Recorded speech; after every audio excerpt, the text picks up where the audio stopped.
This is my 1990 BMW project car, and today we'll attempt to start it for the first time in over a year.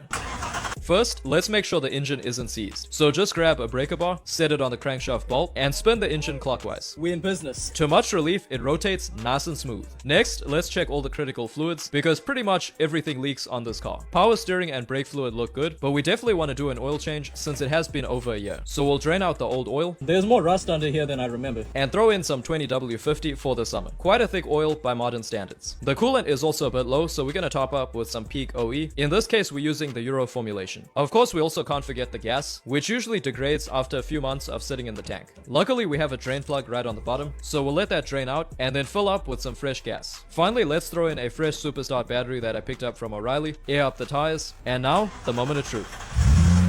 She's alive!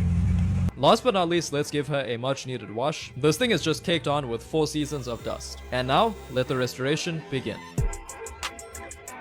So whenever you're pulling an engine, here's a few things you're gonna have to remove. This is getting complicated. It's a mess of ages and the feeling inside. Dancing on the edge of disaster makes my heart beat faster. The feeling ain't right. And so I'm gonna dance you out of my head, gonna dance you out of my head, gonna dance you out of my head, gonna dance you out of my head, dance you out of my head, gonna dance you out of my head, gonna dance you out of my head, dance you out of my head.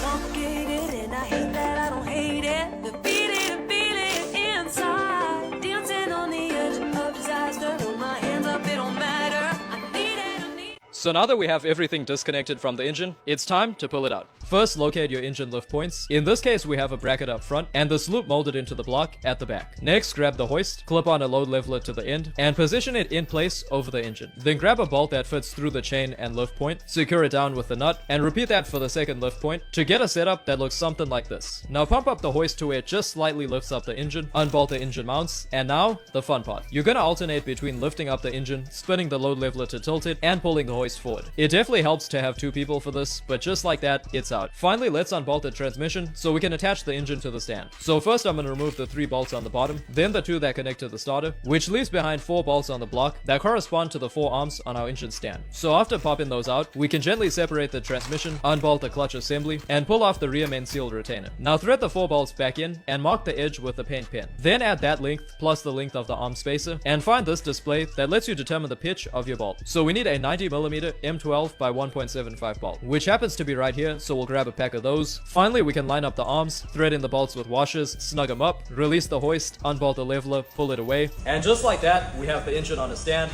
Now, it's time to tear it down.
Of an engine, you're gonna have to compress these springs to remove the valves. So that's where this valve spring compressor tool comes in. Just grab the adapter that sits flush on the valve spring retainer, pop it into one side of the tool, and pop the larger adapter onto the other side to get a setup that looks something like this. Now we can set the cylinder head on its side, like so. Slide the tool over the side and snug it up. Now this top one's gonna get pretty squirrely as we turn, so it helps to hold the handle here and kind of keep it centered. And you'll see the keepers start to loosen up. Then you can go in with a little stick magnet. Whoosh.